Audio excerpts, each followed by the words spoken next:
So if you're thinking about being unrepresented and calling up the listing agent and say you'd like to see the property, and when the listing agent says, are you working with a buyer's agent? You say, no, I'm unrepresented. The attorney in me feels like that listing agent has a duty to you to say, to sort of read you your Miranda rights.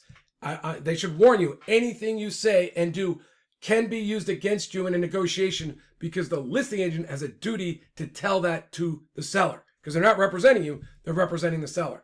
And even worse than that, or maybe not worse, but very badly, is that listing agents are now, because so many buyers are calling up and saying, can I see the property? Because they don't want to pay 2.5 or 3% to the buyer's agent just to see the property, that they're getting a lot of calls from unrepresented buyers. And in their listing contracts, well, there's clauses always been there, but they're starting to check the box. Instead of saying 1%, they're going to 2 and 3%.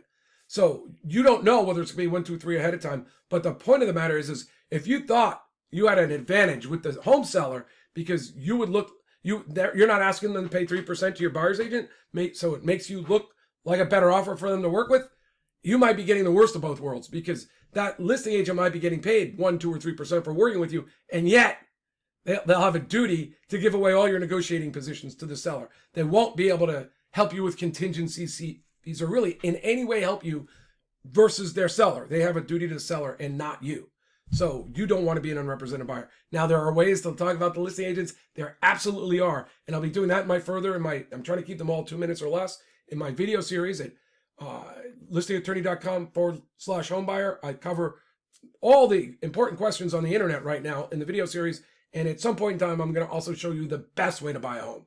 And there's multiple ways. And sometimes it's working with a buyer's agent, sometimes with the listing agent, sometimes with an attorney, and maybe sometimes a hybrid. Thank you. Talk to you later. Bye.